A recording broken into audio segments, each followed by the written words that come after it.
भारत के संविधान के निर्माता माननीय डॉक्टर बी.आर. अम्बेडकर अर्थात honourable doctor B R. Ambedkar the father of constitution of India, इस व्याख्यान माला के 12वें व्याख्यान में आज रविवार दिनांक 10 जनवरी 2020 को मैं मैत्री इंडिया चैनल के सारे ही दर्शकों को और उनके माध्यम से भारत का संविधान, जिन्हें भारत के सार्वभौम लोग कहता हैं, उन लोगों को साधुवाद देता हूँ, विनम्र अभिवादन करता हूँ, मंगल कामना प्रेषित करता हूँ और सप्रेम जय भीम भी। आज इस 12वें व्याख्यान का विषय है देश का विभाजन, माननीय डॉक्टर बी.आर. अम्बेडकर की संविधान सभा से सदस्यता समाप्त और संस्थानों का प्रश्न। ध्यान दीजिए, हमें लगता है कि संविधान निर्माण की प्रक्रिया बड़ी आसान सी थी। डॉक्टर अम्बेडकर को कहा गया कि मसौदा बनाइए, उन्होंने मसौदा बनाया, संविधान सभा में रख दिया और संविधान सभा में उस पर चर्चा होकर वह संविधान निर्माण हुआ। ऐसी बात नहीं है। इस प्रक्रिया में अनेक ऐसे तत्व, अनेक ऐसे घटक, अनेक ऐसी बातें हुई हैं जिनका संबंध संविधान निर्माण से तो था ही, परंतु जिनका प्रभाव भी संविधान के निर्माण पर पड़ा है। और इसलिए यह सारी प्रक्रिया हम अलग ढंग से रख रहे हैं, अलग ढंग से जानने का प्रयास कर रहे हैं। उसी का एक हिस्सा है आज का विषय, देश का विभाजन। अब सवाल कभी कभी पूछा जाएगा कि देश के विभाजन का संविधान निर्माण से क्या संबंध है। तो संविधान निर्माण से क्या संबंध है, डॉक्टर बी.आर. अम्बेडकर का उससे क्या संबंध है, यह हमें देखना होगा। देश का विभाजन नहीं होता तो डॉक्टर बी.आर. अम्बेडकर की संविधान सभा से सदस्यता समाप्त ही नहीं होती। अब संबंध है कि नहीं, तो इसलिए हम देखेंगे आज का विषय देश का विभाजन, माननीय डॉक्टर बी.आर. अम्बेडकर की संविधान सभा से सदस्यता समाप्त और संस्थानों का प्रश्न। इन तीनों ही बातों का, तीनों ही विषयों का, तीनों ही उपशीर्षकों का संविधान के निर्माण से संबंध है। इसीलिए भारत के संविधान के निर्माता डॉक्टर बी.आर. अम्बेडकर, इस व्याख्यान माला में हम इन विषयों को ले रहे हैं। Doctor B R. अम्बेडकर पहली बार 1946 में संविधान सभा में पहुँचे। कैसे पहुँचे, इसके बारे में हमने विस्तार से जानकारी प्राप्त की है। अब सदस्यता समाप्ति की बात जब हम लोग कर रहे हैं, तब इस बात को, इस बात को, संविधान सभा में प्रथम प्रवेश की बात को थोड़ा सा हम पुनरुक्त करेंगे, थोड़ी उसके बारे में हम चर्चा करेंगे। जैसा कि ब्रिटिश संसद ने कैबिनेट मिशन के तहत भारत को स्वतंत्रता देने का प्रस्ताव रखा। उसके बाद में स्वतंत्र भारत के लोगों द्वारा निर्मित संविधान हो, इसलिए संविधान सभा के गठन का प्रस्ताव रखा और संविधान सभा में प्रतिनिधित्व के लिए विधानमंडलों के माध्यम से प्रतिनिधित्व होगा, यह बात भी कही। जब विधानमंडलों के माध्यम से प्रतिनिधित्व होगा, ये बात कही गई प्रांतों का, तब 1946 के पूर्वार्ध में फरवरी मार्च में विधानमंडलों के चुनाव हुए। माननीय डॉक्टर बी.आर. अम्बेडकर संविधान सभा में प्रवेश को इच्छुक थे, क्योंकि उनको लग रहा था कि संविधान में सारे ही समुदायों के, सारे ही लोगों के हकों अधिकारों की बात होगी। मुझे भी अनुसूचित जाति बोलिए, पददलित वर्ग बोलिए, अछूत बोलिए, अस्पृश्य बोलिए, अनटचेबल्स बोलिए, उनके अधिकारों की बात मुझे संविधान सभा में रखनी है। उनके अधिकार सुरक्षित रहे, इसके लिए मुझे प्रयास करने हैं। इसलिए मैं संविधान सभा में जाना चाहता हूँ। परंतु कांग्रेस और कांग्रेस का नेतृत्व माननीय डॉक्टर बी.आर. अम्बेडकर संविधान सभा में न पहुँचे, इसके लिए कटिबद्ध था, इसके लिए संकल्पबद्ध था। इसके कारण हमने देखे हैं, कारणों के विस्तार में मैं जाना नहीं चाहूँगा, परंतु उनके प्रयास सफल होते दिखाई पड़े। मुंबई विधानमंडल के चुनाव में डॉक्टर बाबा साहब आम्बेडकर द्वारा स्थापित Akhil Bharatiya schedule caste federation का एक भी उम्मीदवार चुनकर नहीं आया। जब एक भी उम्मीदवार चुनकर नहीं आया तो उनका नाम कौन प्रस्तुत करेगा, उनका नाम कौन प्रस्तावित करेगा। इसलिए माननीय डॉक्टर बी.आर. आम्बेडकर ने मुंबई विधानमंडल से संविधान सभा में जाने का प्रस्ताव या जाने की संभावना समाप्त हो गई, ऐसा मान लिया उन्होंने। परंतु इतिहास को कुछ और ही मंजूर था। महामना जोगेंद्रनाथ मंडल जी ने उन्हें बंगाल से आमंत्रित किया कि आपके संविधान सभा में निर्वाचित होने की जिम्मेदारी मैं लेता हूं, आप बंगाल से अपना नॉमिनेशन भरिए और बंगाल विधानमंडल से आपको संविधान सभा में पहुंचाने की जिम्मेदारी मेरी है। महामना जोगेंद्रनाथ मंडल के आश्वासन पर डॉक्टर आम्बेडकर बंगाल गए, बंगाल से फॉर्म भरा, नॉमिनेशन भरा और महामना जोगेंद्रनाथ मंडल के प्रयासों से डॉक्टर आम्बेडकर संविधान सभा में निर्वाचित हो गए। यह प्रक्रिया हम लोगों ने देखी। उसके बाद 9 दिसंबर 1946 को संविधान सभा प्रारंभ हुई। औपचारिकता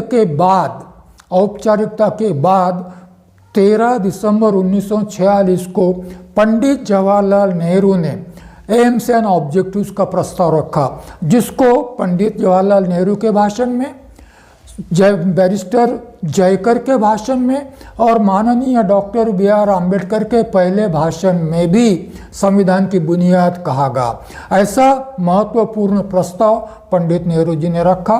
उस पर 16 दिसंबर 1946 को बैरिस्टर जयकर का संशोधन आ गया और फिर पंडित जवाहरलाल नेहरू का प्रस्ताव और बैरिस्टर जयकर का संशोधन, इन दोनों पर चर्चा शुरू हुई। उस चर्चा में 17 दिसंबर 1946 को माननीय डॉक्टर बी.आर. आम्बेडकर का संविधान सभा में पहला भाषण हुआ। पहला भाषण ही फिर से पंडित नेहरू और कांग्रेस, इन्होंने जो प्रस्ताव रखा था उसको एक प्रकार से विरोध करने वाला था और बैरिस्टर जयकर ने जो संशोधन रखा था उस संशोधन के समर्थन में था। ध्यान रहे, जयकर का संशोधन कहीं ना कहीं माननीय डॉक्टर बी.आर. आम्बेडकर के पुनर्निर्वाचन से संबंधित है और उसी प्रकार से पाकिस्तान की निर्मित से भी वह संबंधित है। जयकर का संशोधन क्या था? मुस्लिम लीग ने संविधान सभा पर बहिष्कार डाल दिया था, हम नहीं आएंगे करके घोषणा की, नहीं आई। जयकर जी ने कहा कि भाई आपको मुस्लिम लीग के साथ चर्चा करनी चाहिए और मुस्लिम लीग संविधान सभा में आए, इसके लिए प्रयास करने चाहिए। पर डॉक्टर आम्बेडकर ने भी वही बात अलग ढंग से कही। उन्होंने कहा कि आपके पास सत्ता है, आपके पास बहुमत है, बहुमत की सत्ता है, इसका मतलब यह नहीं कि आप कुछ भी पारित करेंगे। सत्ता का उपयोग कर बहुमत का उपयोग कर आप कुछ भी, जो अल्पसंख्यक है, जो अनुपस्थित है, उन पर अपना निर्णय थोपेंगे, ऐसा नहीं होगा। आपको शून्यता का परिचय देना चाहिए और आपको मुस्लिम लीग से बात करनी चाहिए। अन्यथा मुस्लिम लीग के अनुपस्थिति में यदि आप यह प्रस्ताव पारित करते हैं तो इसका अर्थ ये होगा कि मुस्लिम लीग को एक एस्केप मिल जाएगा, मुस्लिम लीग को एक कारण मिल जाएगा।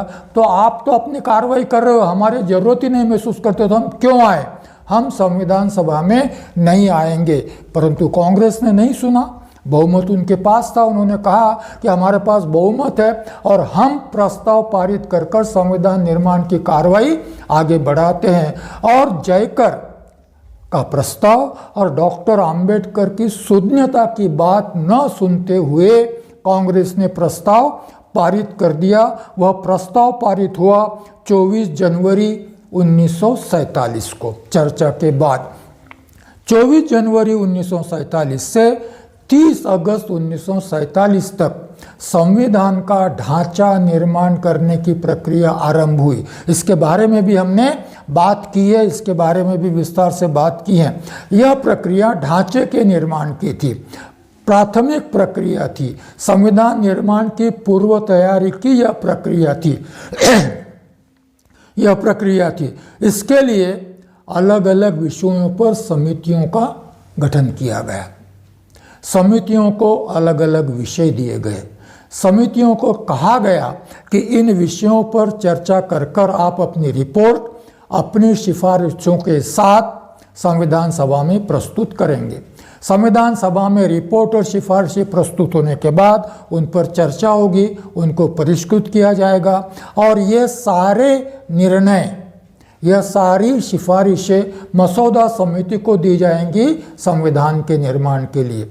Doctor B.R. आम्बेडकर, मैंने कहा कि 18 समितियों में थे, बड़ा महत्वपूर्ण योगदान दिया। संविधान सभा द्वारा गठित समितियों के माध्यम से विविध विषयों पर, साथ ही उन विषयों पर जब संविधान सभा में चर्चा हो रही थी तब भी डॉक्टर B.R. आम्बेडकर का हस्तक्षेप, डॉक्टर B.R. आम्बेडकर का योगदान निर्णायक सिद्ध हुआ। उन्होंने जो बात कही वो सरदार पटेल ने, अध्यक्ष महोदय राजेंद्र प्रसाद ने और संविधान सभा में स्वीकृत की। ये बातें दोहराने की इसलिए आवश्यकता है। 17 दिसंबर 1946 का भाषण, विविध समितियों के माध्यम से डॉक्टर B.R. आम्बेडकर का संविधान का ढांचा निर्माण करने में योगदान और समितियों के रिपोर्ट पर और सिफारिशों पर जो चर्चा हुई संविधान सभा में, उनमें डॉक्टर B.R. आम्बेडकर का योगदान, इन सारे बातों का संबंध डॉक्टर B.R. आम्बेडकर के संविधान सभा में पुनर्निर्वाचित होने से है। इसलिए यह बात जान लेना, समझ लेना आवश्यक है। इस प्रकार से संविधान के निर्माण की प्रक्रिया चल रही थी, बड़े आराम से चल रही थी। समितियां अपना रिपोर्ट प्रस्तुत कर रही थी, समितियों पर चर्चा हो रही थी, योगदान हो रहा था, गतिशील था। डॉक्टर आम्बेडकर भी अपना योगदान दे रहे थे और उनके योगदान को मैं अंडरलाइन करूंगा, उनके योगदान को समितियों में और संविधान सभा में उन्होंने जो योगदान दिया उनको रिकॉग्नाइज किया गया। महत्वपूर्ण योगदान है, यह कहा गया और सराहना भी की गई कि इतना महत्वपूर्ण योगदान आप दे रहे हो। 17 दिसंबर 1946 के भाषण में कितनी बार तालियां बजी, इसके लिए संविधान सभा डिबेट में 17 दिसंबर 1946 का भाषण आपको पढ़ना पड़ेगा, क्योंकि डिबेट के लेखकों ने कहिए या मिनट्स में तालियां, हर्षध्वनि, चीयर्स, क्लैपिंग, यह शब्द प्रयोग किए गए हैं। जहाँ जहाँ जिसके भाषण में तालियां बजी, हर्षध्वनि की गई, वहाँ उसका उल्लेख भी है।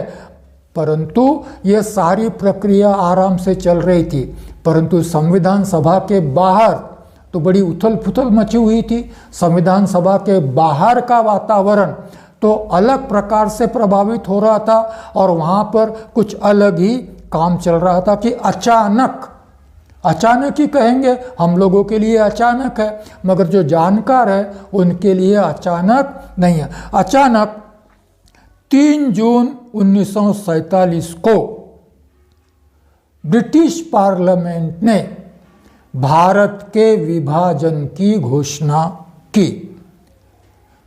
3 जून 1947 को ब्रिटिश पार्लियामेंट ने भारत के विभाजन की घोषणा की। जैसा मैंने कहा, हमारे लिए अचानक है, परंतु राजनीति के लिए, देश के लिए अचानक नहीं था, क्योंकि शुरू से ही मुस्लिम लीग ने संविधान सभा पर बहिष्कार घोषित किया था।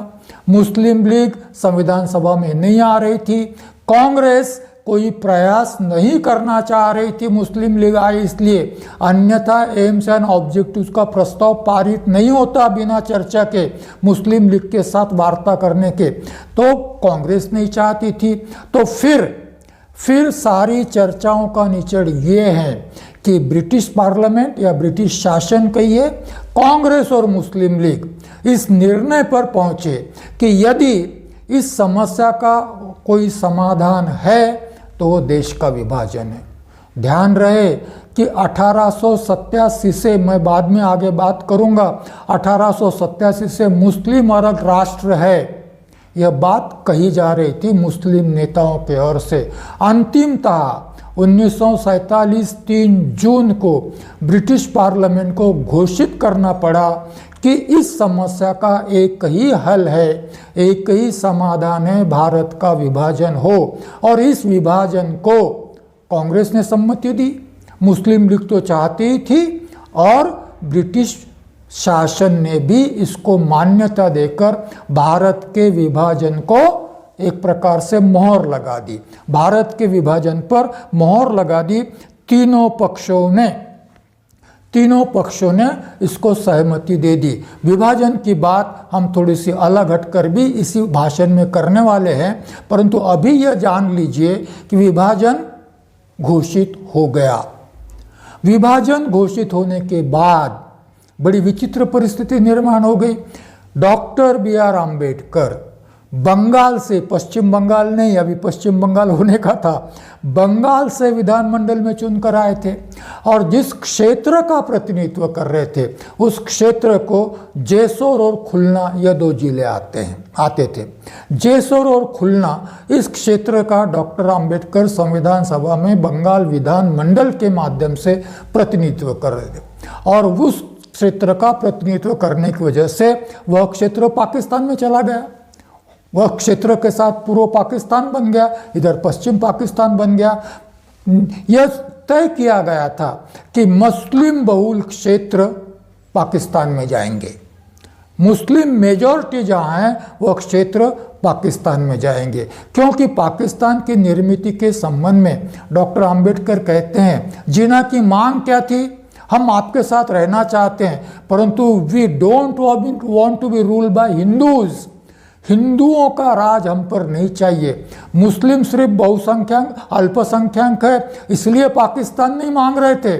मुस्लिम यह भी कह रहे थे कि 600 साल तक हमने इस देश पर राज किया है, हम राज करने वाली कौम है और हम पर हिंदुओं पर हमने राज किया, हिंदू हम पर राज करे यह हमें मान्य नहीं है। इसलिए उन्होंने कहा, क्या कहा, जहाँ मुस्लिम बहुसंख्यक है वहाँ तो मुस्लिमों का राज होगा ही, परंतु जहाँ मुस्लिम बहुसंख्यक नहीं है उन प्रदेशों में और उसी के साथ साथ केंद्र में मुसलमानों को 50% आरक्षण चाहिए।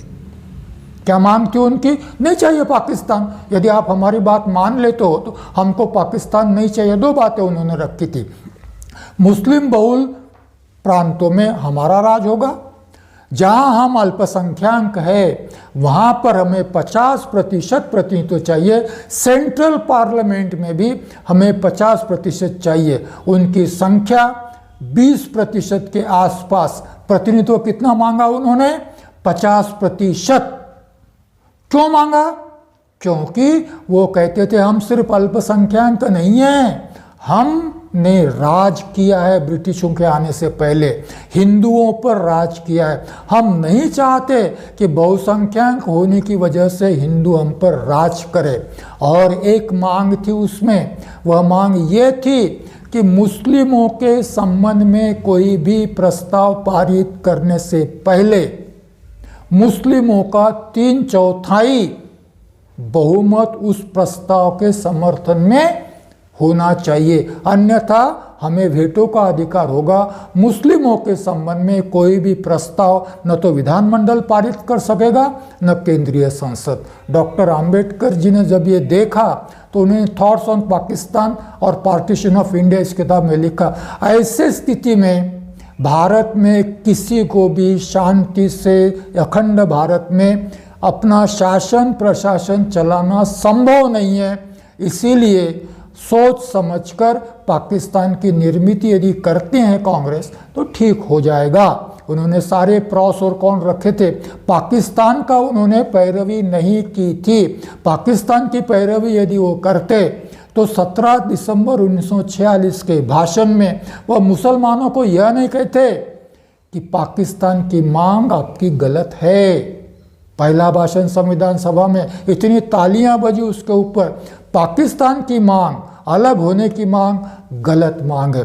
आपको मैं चाहता हूं कि मैं प्रार्थना करता हूं कि आपको भी प्रकाश दिखाई पड़े, आपका भी विवेक जागृत हो और आपको यह महसूस हो, इसका एहसास हो कि अखंड भारत में आपके हक, आपके अधिकार, आपका हित अधिक सुरक्षित है। क्यों कहते डॉक्टर आम्बेडकर? यदि पाकिस्तान की पैरवी करना होता तो यह बात, क्योंकि उन्होंने तो अत्यंत वस्तुनिष्ठता से दोनों बातें रखी।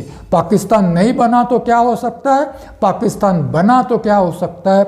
निर्णय तो कांग्रेस को लेना था, निर्णय तो ब्रिटिश सरकार को लेना था, निर्णय तो मुस्लिम लीग को लेना था। इसीलिए इस सारे मांगों के चलते इस निर्णय पर कांग्रेस इस निर्णय पर आ गई कि इनके साथ हम राज नहीं कर सकते, इनके साथ हम शासन प्रशासन नहीं चला सकते।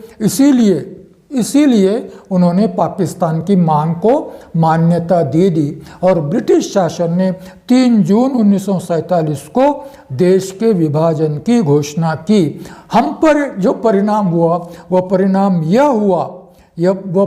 यह हुआ कि डॉक्टर आम्बेडकर जिस प्रदेश का प्रतिनिधित्व करते थे, जेसर और खुलना बंगाल में से, वह पाकिस्तान में जाने की वजह से उनकी संविधान सभा की सदस्यता समाप्त हो गई। सिर्फ उनकी नहीं, जो प्रदेश पाकिस्तान में गए उन सारे प्रदेशों का प्रतिनिधित्व करने वाले संविधान सभा के सदस्यों की सदस्यता समाप्त हो गई थी। सिर्फ उनकी सदस्यता समाप्त नहीं हुई थी, तो जो प्रदेश पाकिस्तान में गया उनका प्रतिनिधित्व करने वाले सारे सदस्यों की सदस्यता समाप्त हो गई थी। और 23 जून 1947 को संविधान सभा की सदस्यता डॉक्टर बी.आर. अम्बेडकर की संविधान सभा की सदस्यता समाप्त हुई। यह घोषित हो गया, यह निश्चित हो गया कि उनकी सदस्यता समाप्त हो गई है। 3 जून 1947 को घोषणा हुई भारत के विभाजन की, देश के विभाजन की, और 23 जून 1947 को उनकी सदस्यता समाप्त हो गई। 14 उस समय संविधान सभा का सत्र नहीं चल रहा था। ये सारी प्रक्रिया घटनाएं जब हो रही थी उस समय संविधान सभा का सत्र नहीं चल रहा था।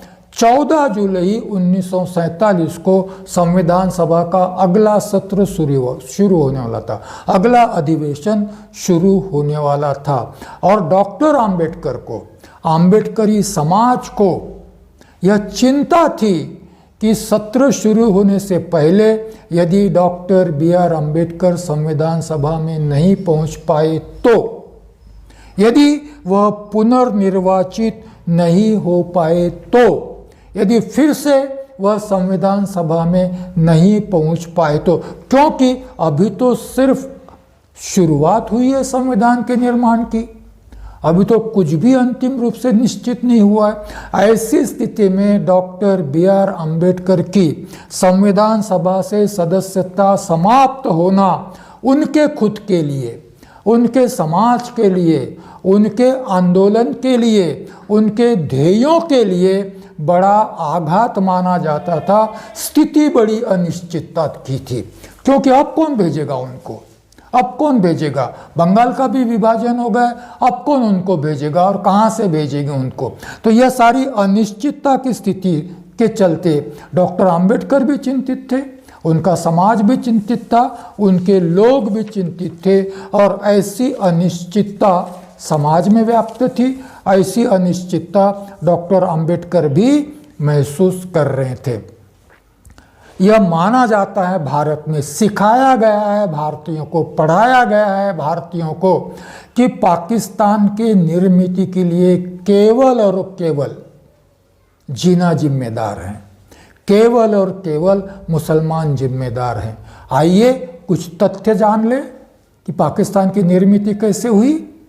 मुस्लिम लीग जिन्ना पाकिस्तान के निर्मित तक 46 तक कैसे पहुंच गया, उनका ध्येय कैसे साध्य हुआ, इस बारे में कांग्रेस का क्या योगदान रहा, और इस बारे में हिंदुत्ववादी शक्तियों का, हिंदुत्व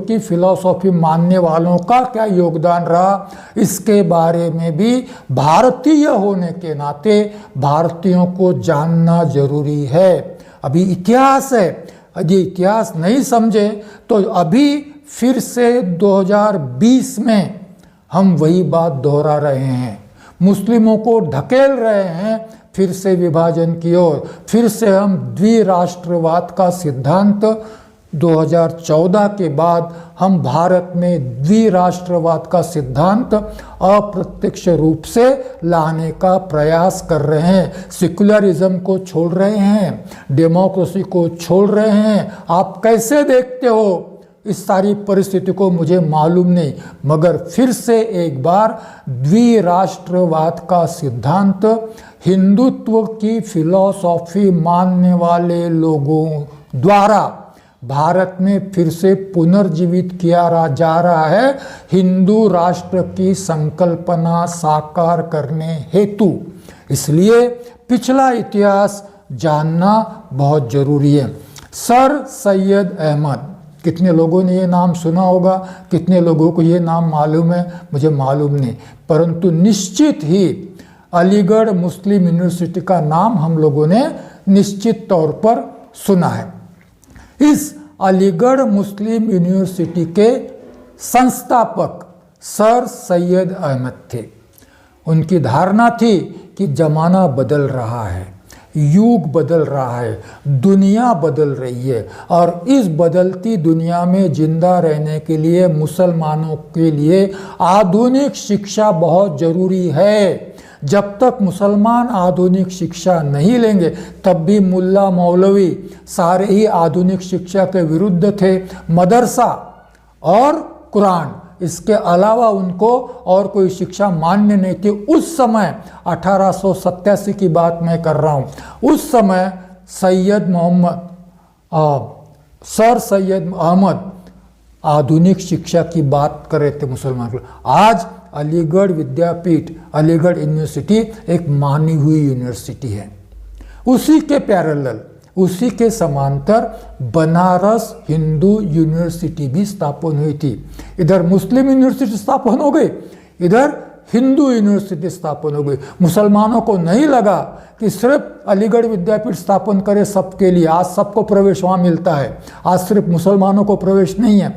उसी प्रकार से उस समय पंडित मदन मोहन मालवीय जी ने हिंदू यूनिवर्सिटी की स्थापना की, बनारस हिंदू यूनिवर्सिटी की स्थापना की। वह सिर्फ आज हिंदुओं के लिए नहीं है, सारे ही लोग आज उसमें पढ़ रहे हैं। और बनारस हिंदू यूनिवर्सिटी में एक बार डॉक्टर B.R. अम्बेडकर का भी भाषण हो चुका है। एक बार उन्होंने भी वहाँ पर उनको भी भाषण के लिए निमंत्रित किया गया था, क्योंकि पंडित मदन मोहन मालवीय और डॉक्टर B.R. अम्बेडकर बड़े अच्छी तरह से परिचित थे। उसके दो कारण हैं। पंडित मदन मोहन मालवीय और डॉक्टर B.R. अम्बेडकर दोनों गोलमेज परिषद में थे, और दोनों पुणे करार में भी थे। पुणे करार पर दोनों की सिग्नेचर है। ऐसे मालवीय थे।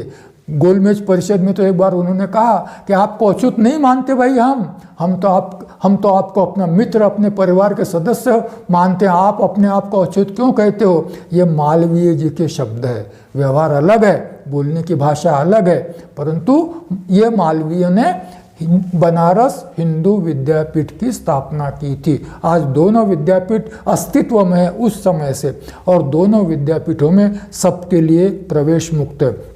इन सर सैयद अहमद ने 1887 में बात कही द्विराष्ट्रवाद के सिद्धांत की, धर्म के आधार पर राष्ट्र के निर्माण की बात की। उन्होंने कहा कि मुस्लिम यह स्वतंत्र राष्ट्र है। जब राष्ट्र की बात कही जाती है धर्म के आधार पर, तो धर्म, भाषा और संस्कृति के आधार पर नए राष्ट्र की बात हमेशा की जाती है। धर्म, भाषा और संस्कृति के आधार पर ही देश के टुकड़े हुए हैं। 1971 में एक धर्म होने के बाद भी पाकिस्तान में से बांग्लादेश अलग हो गया, क्योंकि भाषा और संस्कृति की भिन्नता। तो देश कब टूटता है? धर्म के आधार पर टूटता है, भाषा के आधार पर टूटता है, संस्कृति के आधार पर टूटता है। बांग्लादेश इसका उदाहरण है। यूरोप में बाल्कन कंट्री कहा जाता है, जो धर्म, भाषा और संस्कृति के आधार पर टूट गई है। एक ही धर्म क्रिश्चियन होने के बाद भी देश टूटते हुए दिखाई पड़ते हैं। 1887 में सर सैयद अहमद ने द्विराष्ट्रवाद का सिद्धांत रखा और कहा कि मुस्लिम अलग राष्ट्र है। ध्यान रहे कि 1885 में कांग्रेस की स्थापना हुई थी। 1885 में कांग्रेस की स्थापना हुई थी और कांग्रेस की स्थापना किसी भारतीय ने नहीं की।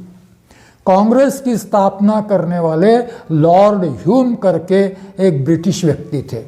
उन्होंने कांग्रेस की स्थापना की और उस समय बड़ा सीधा सा उद्देश्य था कि सरकार को अनुरोध किया जाए, सरकार को आवेदन दिया जाए, सरकार को निवेदन दिया जाए कि शासन प्रशासन में भारतीय लोगों की भी भागीदारी हो। उनकी भागीदारी के लिए बस सिर्फ इतना ही। बड़ी अरिस्टोक्रेटिक संस्था थी उस समय, 1885 में, अरिस्टोक्रेटिक ही कहेंगे उनको, तो कांग्रेस। 1885 में कांग्रेस स्थापन हुई।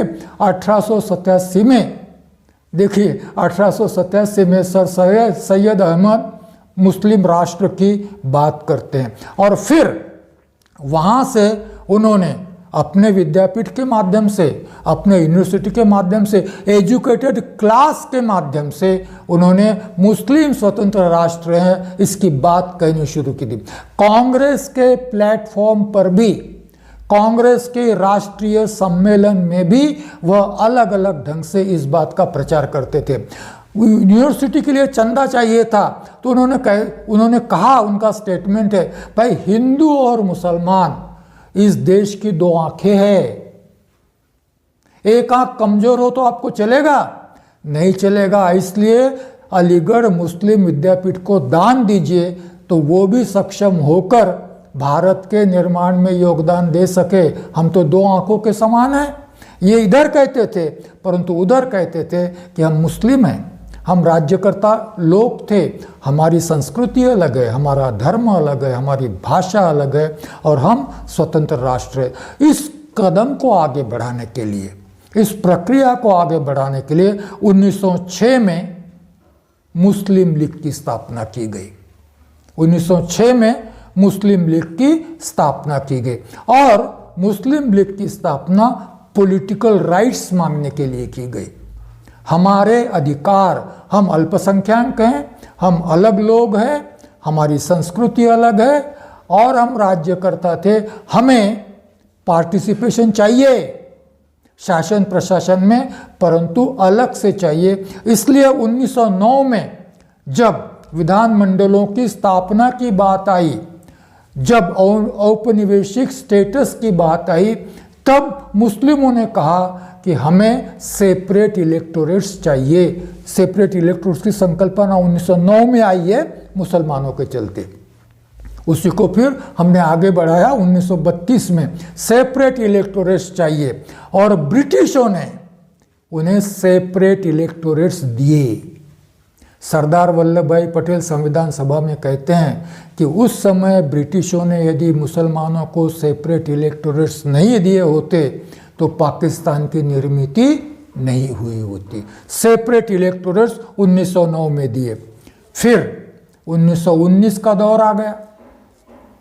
सारे जहां से अच्छा हिंदुस्तान हमारा, हम बुलबुले हैं इसकी, यह गुलिस्तां हमारा, डॉक्टर मोहम्मद इकबाल।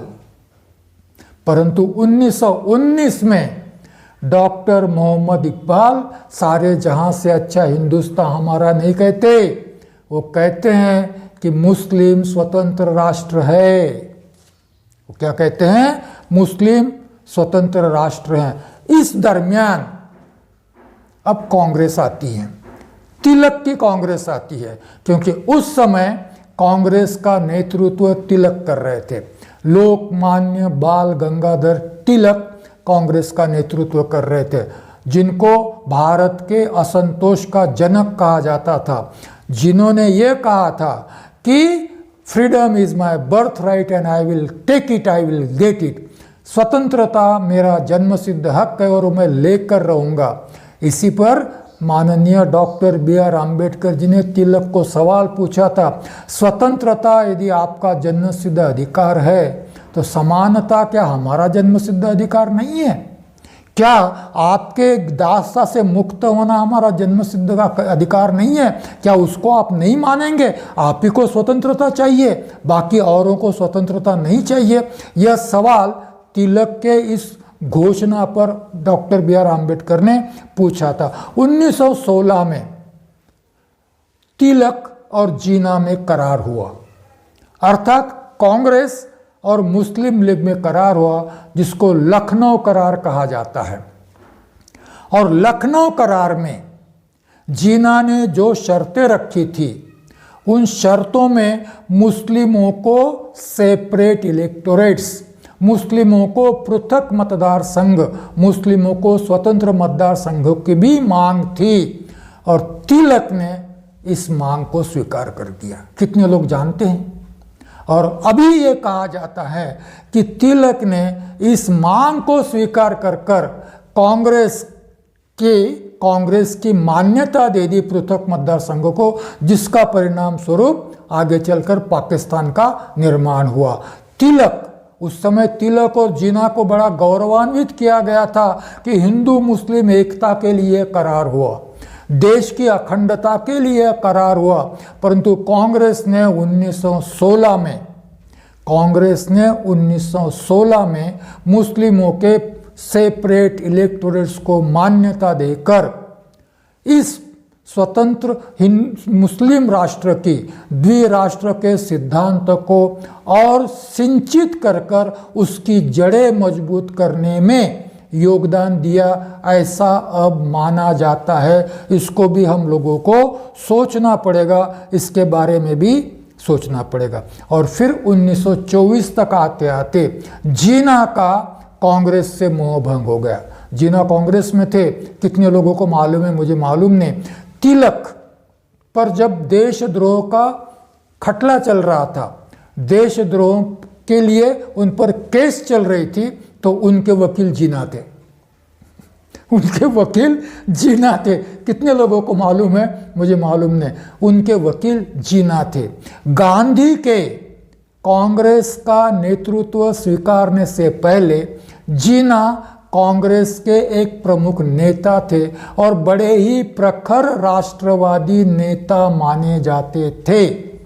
परंतु कांग्रेस में गांधी आए, गांधी का नेतृत्व आगे आ गया, जवाहरलाल नेहरू का नेतृत्व आगे आ गया, सरदार पटेल का नेतृत्व आगे आ गया। और फिर जीना को लगा कि कांग्रेस में मेरा कोई भवितव्य नहीं है, अब कांग्रेस में मुझे कोई स्थान नहीं है। धीरे धीरे उनको बाजू किया गया। शायद यह भी एक कारण हो कि वह मुस्लिम लीग में चले गए और 1924 में उन्होंने मुस्लिम स्वतंत्र राष्ट्र है की बात कही। ये इतिहास जान लेना चाहिए। स्वतंत्र राष्ट्र है इसकी बात कही। 1942 के बारे में हमने देखा है। 1942 किसके लिए हम क्यों बात करते हैं? हम 1942 में गांधी का आंदोलन था क्विट इंडिया, भारत छोड़ो। 1942 में डॉक्टर बी आर आम्बेडकर ने Akhil Bharatiya schedule caste federation की स्थापना नागपुर में की। 1942 में doctor B R Ambedkar viceroy के मंत्रिमंडल में मंत्री बने। तो ये 1942 हमारे इतिहास में भी उतना ही महत्व का है जितना कांग्रेस के इतिहास में, देश के इतिहास में। 1942 में क्विट इंडिया मूवमेंट, ब्रिटिशों ने पूछा कि हम सत्ता किसको सौंपे, कौन आगे आएगा सत्ता लेने के लिए? उन्होंने कहा अराजकता की स्थिति हमें चलेगी, चाहे जो भी हो, हम आपस में लड़ेंगे, मरेंगे, काटेंगे, आप यहाँ से चले जाओ। इसका अर्थ ये लगाया गया कि ब्रिटिशों के जाने को कहकर गांधी और कांग्रेस ने अप्रत्यक्ष रूप से मुस्लिम के द्विराष्ट्र सिद्धांतों को मान्यता दे दी और पाकिस्तान के निर्मित को अपनी सहमति आप चले जाओ, पाकिस्तान मांगने वालों को पाकिस्तान दे दिए, बचा हुआ भारत हम रख लेंगे। इस निर्णय पर गांधी पहुंचे। ऐसा उस क्विट इंडिया मूवमेंट का कहा जाता है, जब उन्होंने कहा कि अराजकता की स्थिति चलेगी, केओस चलेगा, हम मरेंगे, कटेंगे, कुछ भी करेंगे, आप नहीं चाहिए। इस प्रकार कोई निर्णय लेता है पॉलिटिक्स में, इस प्रकार की बात कोई करता है, तो इसको भी कहा गया। अब यह सारा जब हो रहा था कांग्रेस और मुस्लिम लीग में, क्या हिंदुत्ववादी शक्तियां, हिंदुत्व की फिलॉसफी मानने वाली शक्तियां शांत थी? उनका भी पाकिस्तान का विचार मुस्लिम स्वतंत्र राष्ट्र है, धर्म के आधार पर राष्ट्र निर्माण किए जा सकते हैं, इस प्रस्ताव को उन्होंने भी बल प्रदान किया। कैसे बल प्रदान किया? उन्होंने कहा कि हिंदू भी स्वतंत्र राष्ट्र है। इतना ही नहीं, उन्होंने कहा हिंदू केवल स्वतंत्र राष्ट्र नहीं है, गए 10,000 साल से यहाँ हिंदू राष्ट्र है और आगे भी हिंदू राष्ट्र ही रहेगा। इन्होंने कहा, हिंदुत्ववादी शक्तियों ने कहा, सिर्फ मुस्लिम धर्म के आधार पर राष्ट्र की बात नहीं कर रहे थे, हिंदू भी धर्म के आधार पर राष्ट्र की बात कर रहे थे। और जब पार्टीशन हो गया, इसके बारे में बाद में चर्चा करेंगे जब हम आगे के विषय लेंगे तब, परंतु पार्टीशन होने के बाद में, विभाजन होने के बाद में हिंदुत्ववादी शक्तियों ने यह मांग की, यह बड़ी चुनौती थी, इसके बारे में बाद में बात करेंगे, परंतु मुस्लिमों को पाकिस्तान मिल गया, बचे हुए भारत को हिंदू राष्ट्र घोषित किया जाए, यह मांग की गई थी। डॉक्टर आम्बेडकर का शुक्रगुजार होना चाहिए सारे ही भारतीयों ने कि डॉक्टर BR आम्बेडकर के संविधान में धर्मनिरपेक्षता का सिद्धांत आया, अन्यथा यह राष्ट्र शायद हिंदू राष्ट्र बनने की संभावना उस समय बलवती थी। इसके बारे में हम विस्तार से बाद में बात करेंगे। 1923 में बैरिस्टर विनायक दामोदर सावरकर, इन्होंने एक किताब लिखी हिंदुत्व, और उस हिंदुत्व किताब में, वो ग्रंथ में वो लिखते हैं, ये विचारधारा है, सिर्फ किताब नहीं है, विचारधारा। उस हिंदुत्व किताब में लिखते हैं कि हम हिंदू राष्ट्र है, थे, कई हजार सालों से हम हिंदू राष्ट्र थे, आज भी हम हिंदू राष्ट्र हैं, आगे भी हिंदू राष्ट्र ही रहेंगे। फिर सवाल राष्ट्र का जब आता है, नेशनलिटी का सवाल आता है, राष्ट्रीयता का सवाल आता है, तो फिर हिंदू राष्ट्र के नेशनल कौन होंगे, राष्ट्रीय कौन होंगे?